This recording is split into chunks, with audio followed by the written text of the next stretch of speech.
أعوذ بالله من الشيطان الرجيم. بسم الله الرحمن الرحيم. فويل للمصلين الذين هم عن صلاتهم ساهون الذين هم يراءون.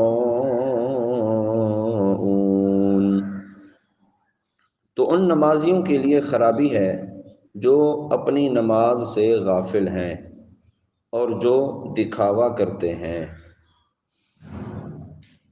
ان آیات مبارکہ میں نمازیوں کی غفلت اور نمازیوں کی خرابیوں کو بیان فرمایا۔ اس سے مراد منافقین ہیں کہ جب وہ تنہا نماز پڑھتے ہیں، یعنی جب وہ اکیلے ہوتے ہیں تو نماز میں غفلت کرتے ہیں، نماز چھوڑ دیتے ہیں، کبھی پڑھ لیتے ہیں اور کبھی نہیں پڑھتے۔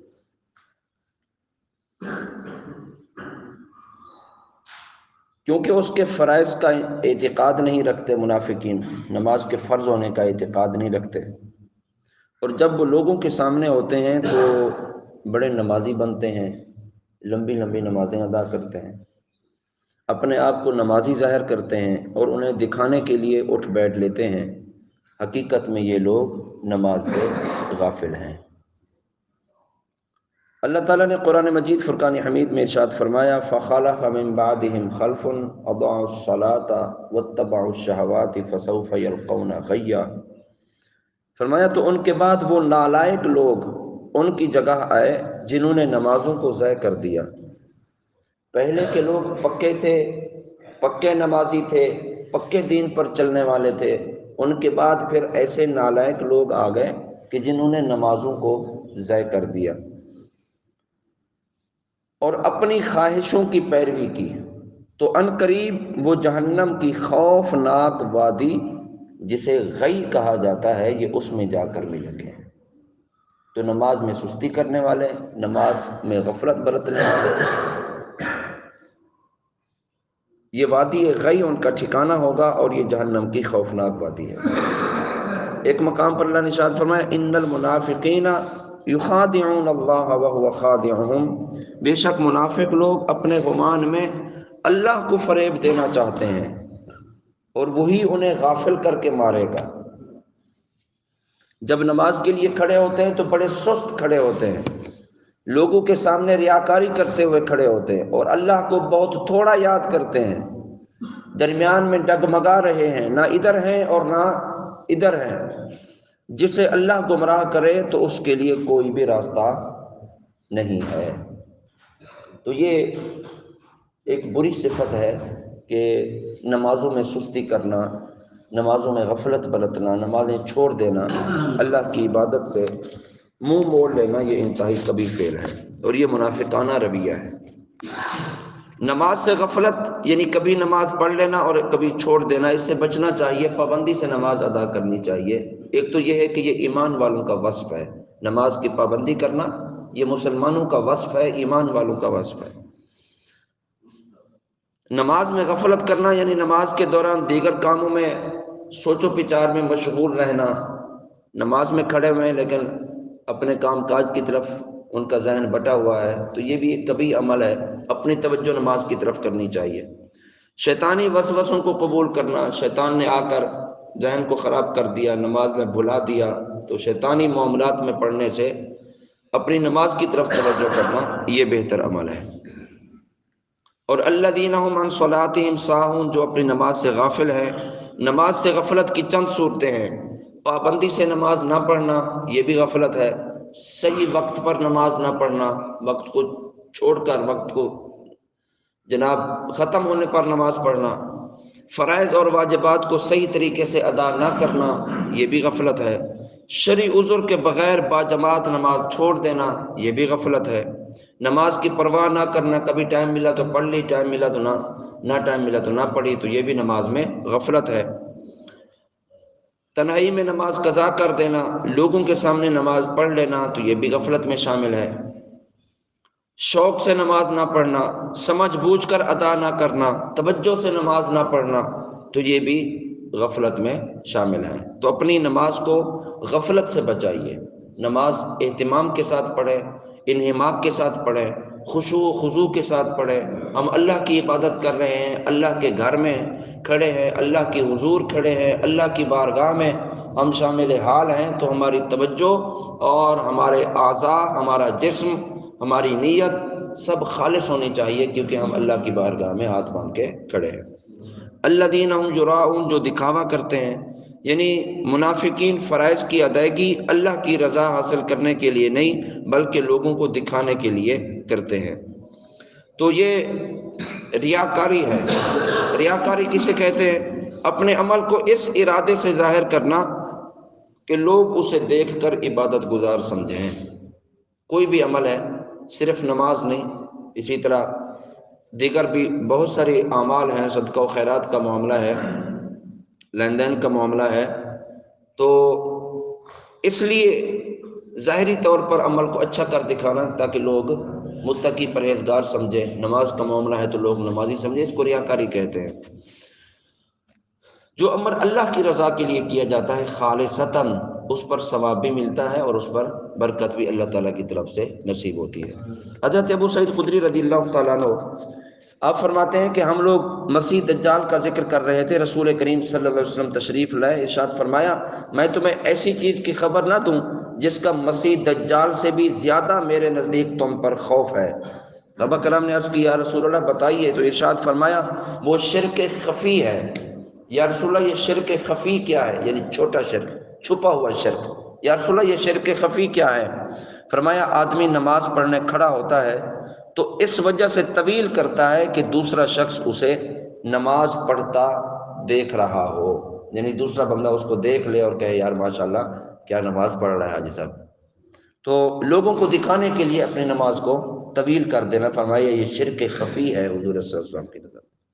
اور حضرت ابو سعید بن ابو فضالہ رضی اللہ تعالیٰ عنہ آپ سے روایت ہے، رسول اللہ صلی اللہ علیہ وسلم نے ارشاد فرمایا جب اللہ تعالیٰ تمام اولین اور آخرین کو اس دن جمع فرمائے گا جس دن میں کوئی شک نہیں، تو ایک ندا دینے والا ندا کرے گا کہ جس نے کوئی کام اللہ کے لیے کیا ہے اور اس میں کسی کو شریک کر لیا، وہ اپنے عمل کا ثواب اسی شریک سے طلب کرے، کیونکہ اللہ تعالیٰ شرک سے بالکل بے نیاز ہے۔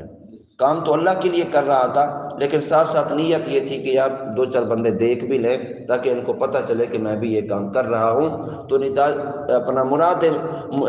ندا دینے والا ندا کرے گا، کہے گا کہ اس کا ثواب اپنے اسی شریک سے طلب کرو جس کو دکھانے کے لیے تم دنیا میں عمل کیا کرتے تھے، کیونکہ اللہ تعالیٰ تو شرک سے پاک ہے۔ تو اللہ رب العالمین کی رضا کے لیے ہر عمل ہونا چاہیے، دکھاوا اور ریاکاری سے بچنا چاہیے تاکہ ثواب بھی ملے اور اس پر اللہ رب العالمین کی رضا بھی حاصل ہو۔ اپنی نیت کو درست رکھتے ہوئے فرض عبادات کی بجا آوری اعلانیہ کرنی چاہیے۔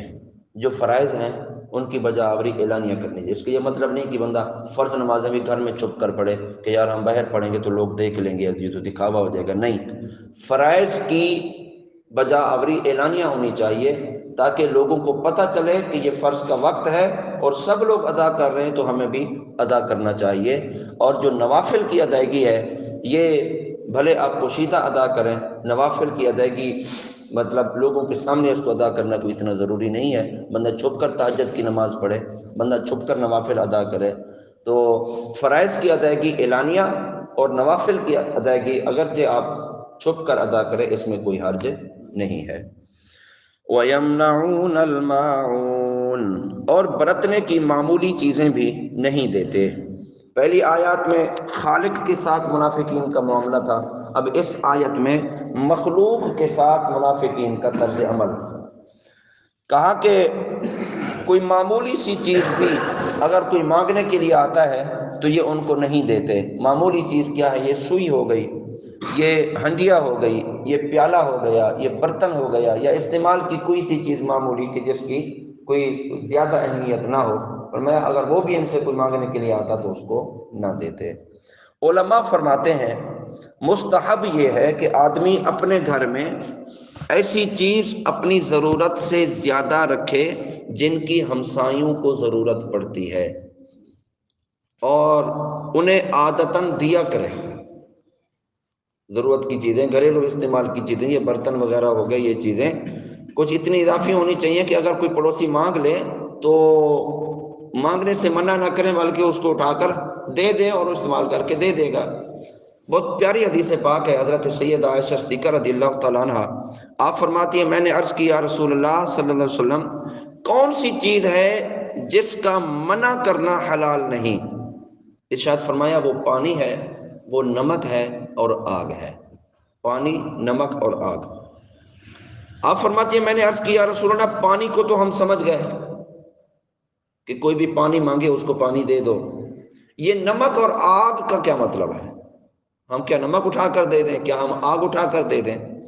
تو حضور اکرم صلی اللہ علیہ وسلم نے ارشاد فرمایا، حضور حضرت عائشہ صدیقہ کو پیار سے حمیرہ کہہ کر بلاتے تھے، تو حضور نے ارشاد فرمایا، اے حمیرہ، جس نے کسی کو آگ دی اس نے گویا اس آگ سے پکا ہوا سارا کھانا خیرات کیا۔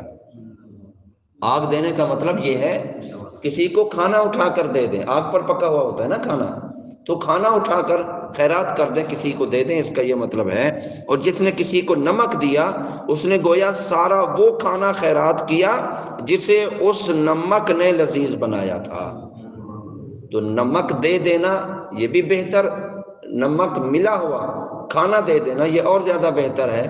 آگ دے دینا یا ماچس دے دینا یا ماچس کی تیلی دے دینا تو یہ بھی یوں سمجھے کہ پورا کھانا پکا ہوا خیرات کرنے کے مترادف ہے۔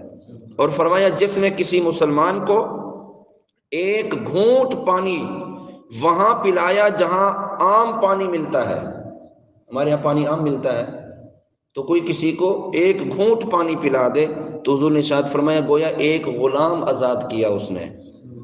اور کسی مسلمان کو ایسی جگہ پر پانی کا گھونٹ پلایا جہاں پانی نہیں ملتا، مشکلات ہیں، تکالیفیں ہیں، آزمائشیں ہیں، پانی ملنا بہت مشکل ہے، وہاں جس نے ایک گھونٹ پلایا فرمایا گویا اس نے مسلمان کو زندگی بخشی ہے۔ تو ایک گھونٹ پانی کا اتنا بڑا ثواب ہے غلام آزاد کرنے کے برابر۔ اور جہاں پانی نہ مل رہا ہو یعنی لوگ مشکلات میں ہوں وہاں انتظام کرنا مسلمانوں کی زندگی بچانے کے مترادف ہے۔ تو یہ اسلام کا حسن، اگر ہم صحیح طریقے پر اسلام پر چلیں گے۔ وہ ایک وقت ہوتا تھا وہ کھانے پکتے تھے جناب، کھانے آگے پیچھے بھی جایا کرتے تھے، رشتہ داروں کے ہاں پڑوسیوں کے ہاں بھی کھانے آیا جایا کرتے تھے۔ اب تو صورتحال یہ ہے کہ جو کھانا پکتے وہ گھر میں بھی شاید پورا ہوتا ہو یا نہ ہوتا ہو۔ تو یہ بے برکتیاں کیوں آ گئیں؟ اس وجہ سے آ گئیں کہ ہم نے وہ خیرات کرنا چھوڑ دی۔ یہ بھی ایک خیرات ہے، یہ بھی ایک صدقہ ہے کہ ہم جناب سالن کے حضور صلی اللہ علیہ وسلم کو فرمانے نا کہ جب تم کھانا پکاؤ تو زیادہ شورما بنا دیا کرو، پانی زیادہ ڈال دیا کرو تاکہ شورما زیادہ بنے، اور وہ شورما آپ اپنے پڑوسی کو بھی دے دیا کرو، اگرچہ جناب وہ بکری کا کھر ہی کیوں نہ ہو، بکری کا کھر ہی اگرچہ کیوں نہ ہو، بطور صدقہ بطور خیرات اپنے پڑوسی کو دے دیا کرو۔ یہ اسلام کا مزاج ہے۔ جب اسلام کی تعلیمات پر عمل کر رہے ہوں گے، صدقہ و خیرات کا مزاج بنے گا تو سب برکتیں بھی آئیں گی اور رحمتیں بھی اللہ کی طرف سے نازل ہوں گی، ہم بھی خوشحال، ہمارے پڑوسی بھی خوشحال۔ جب ہم اپنے پڑوسیوں کو خوشحال نہیں رکھتے تو پھر ہم خود بھی خوشحال نہیں ہوتے ہیں۔ اللہ رب العالمین ہمیں عمل کی توفیق عطا فرمائے۔ وما علینا الا البلاغ المبین۔